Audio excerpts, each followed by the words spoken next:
আজকের ছোট গল্প কর্মফল। ম্যাডাম, একজন বৃদ্ধা এসেছেন। খুব অসহায় অবস্থা, গায়ে জ্বর, মনে হয় সাথে কেউ নেই। কিন্তু ভিখারি না দেখে তো ভদ্রঘরের মহিলা মনে হচ্ছে। অফিস রুমে ঢুকে সোনালির উদ্দেশ্যে বলল ওর পার্সোনাল অ্যাসিস্ট্যান্ট রুমি। সোনালি তখন কম্পিউটারে বেশ মনোনিবেশ করে কিছু একটা দেখছিল। রুমির কথা শুনে মুখ তুলে সে বলল, ওনার চিকিৎসার ব্যবস্থা করো। আগে একটু সুস্থ হয়ে উঠুক, তারপর সমস্ত কিছু জেনে পরে কি ব্যবস্থা করা হবে দেখা যাবে। সোনালি চ্যাটার্জি, বয়স ৩৫ বছর, একজন সফল স্বনির্ভর নারী, যে বর্তমানে ৫০,০০০-এর বেশি মহিলার জীবনে ঘুরে দাঁড়ানোর অনুপ্রেরণা। অল্প শিক্ষিত সমাজের অবহেলিত নারীদের বিভিন্ন প্রকল্পের মাধ্যমে কাজ দিয়ে তাদের আত্মনির্ভর করে তুলেছে। ২টো গার্মেন্ট ফ্যাক্টরি, ৩টে এনজিও এবং একটা বৃদ্ধাশ্রম চলে তার তত্ত্বাবধানে।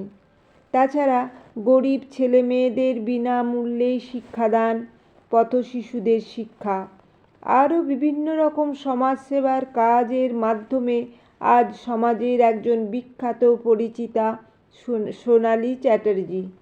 আসলে এটা বৃদ্ধাশ্রম হলেও সেখানে সেই সব মানুষেরা স্থান পায় যাদের কেউ পৃথিবীতে কোনো আশ্রয় নেই, পরিবার যাদের ত্যাগ করেছে।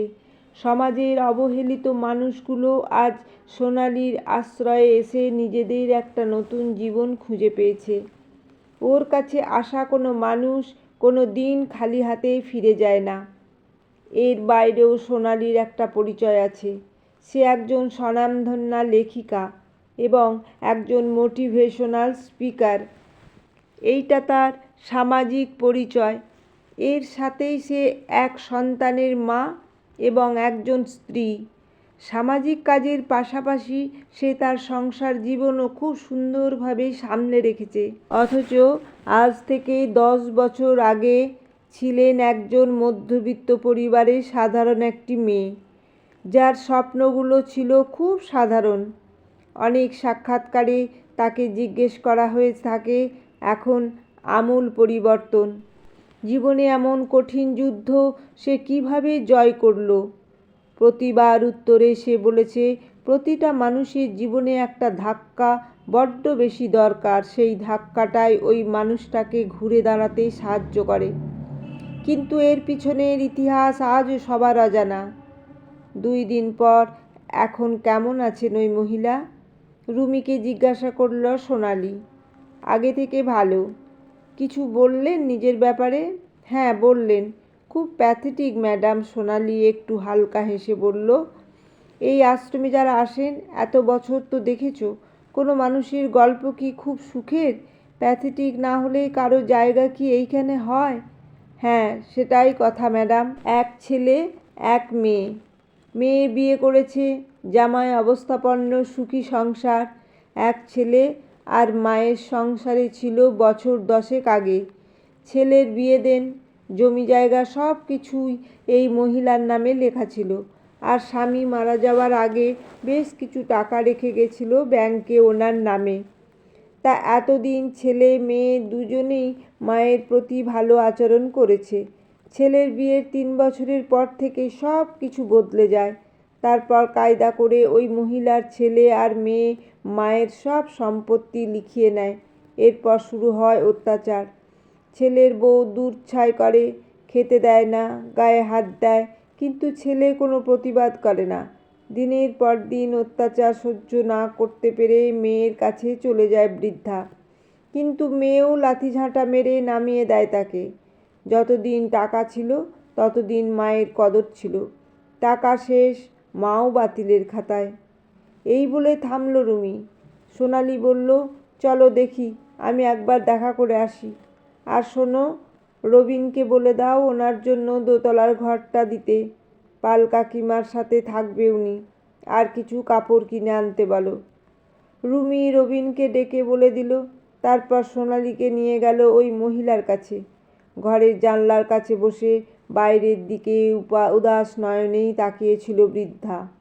রুমি গিয়ে বৃদ্ধার কাঁধে আলতো হাতে ছোঁয়া রেখে বলল, মাসিমা, আপনাকে আমাদের ম্যাডামদের কথা বলেছিলাম না, যিনি এই সব কিছুই মালিক, উনি আপনার সাথে দেখা করতে এসেছেন।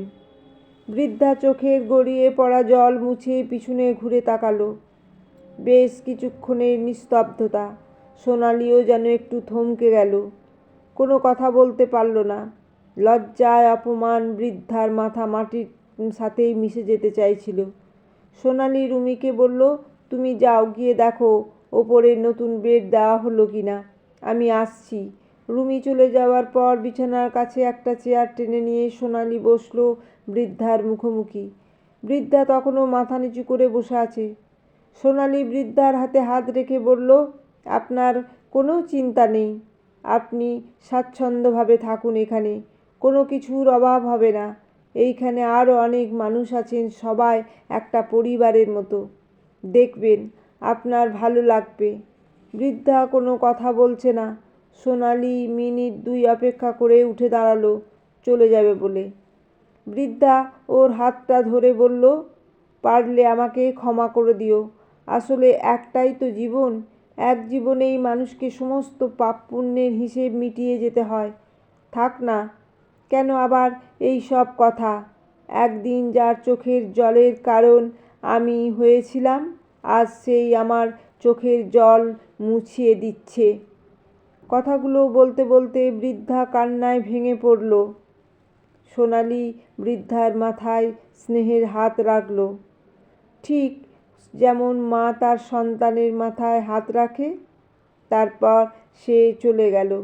ঘর থেকে বেরিয়ে যাওয়ার সময় বৃদ্ধার মনে হলো সাক্ষাৎ মা দুর্গা যেন ওর সামনে থেকে নিজের উজ্জ্বল দীপ্তি ভরিয়ে ঘর থেকে বেরিয়ে যাচ্ছে।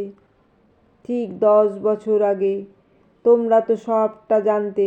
আমি তোমার বা তোমার ছেলের কাছে কিছুই লুকিয়ে রাখিনি। ও তো সব জেনে আমাকে ভালোবেসেছিল। হ্যাঁ, আমি মধ্যবিত্ত পরিবারের একজন সাধারণ মেয়ে। আমি তো লুকিয়ে রাখিনি। তুমি তো সব জেনে আমাকে বলেছিলে তুই আজ থেকে আমার ছেলের বউ। এক নিমেষে সব বদলে গেল। দেখো সোনালি, যা বলেছি তা ভুলে যাও। আমার ছেলে কত বড় অফিসার তা তো তুমি জানো।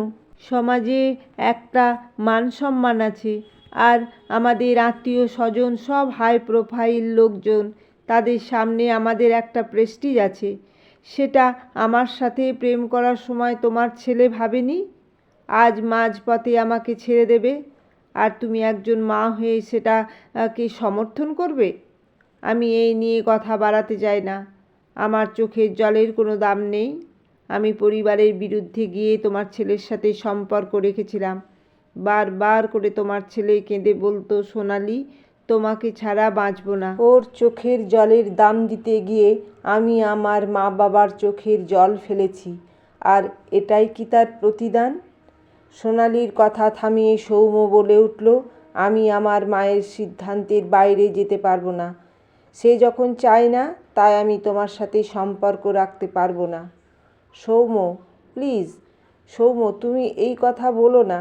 আমাকে এইভাবে ফিরিয়ে দিও না। না, সেদিন একটা অসহায় মেয়ের চোখের জলের দাম দেয়নি একজন দাম্ভিক নারী আর তার মেরুদণ্ডহীন ছেলে। টাকা, গাড়ি, বাড়ি, স্ট্যাটাসের কাছে হেরে গিয়েছিল মধ্যবিত্ত পরিবারের এক সাধারণ মেয়ের ভালোবাসা, যে শুধু চেয়েছিল একজন মানুষকে আঁকড়ে ধরে বেঁচে থাকতে। প্রতারিত হয়েছিল একটা মন, হত্যা হয়েছিল একটা হৃদয়। আজ 10 বছর পর সেই অতীত কেমন যেন পাল্টি খেয়ে চোখের সামনে এসে আঙুল দিয়ে দেখিয়ে গেল। কিছু উচ্চশিক্ষার ডিগ্রি আর উঁচু বাড়ির আর দামি গাড়িতেই মানবতা থাকে না। মানবতা, মায়া, মমতা থাকে প্রকৃত শিক্ষায়, আবেগী মনে। সজোরে থাপ্পড়টা এসে পড়ল ওই 70 বছরের বৃদ্ধার গালে। সময়ের বিচারে আসামির সাজা নির্ধারিত। সময় বুঝিয়ে দিল সে অন্ধ জহুরি হিরে চিনতে তার ভুল হয়েছে। টাকা দিয়ে সুখ কেনা যায়, ভালোবাসা কিনতে অনেক বড় মন লাগে, যেটা সবার থাকে না।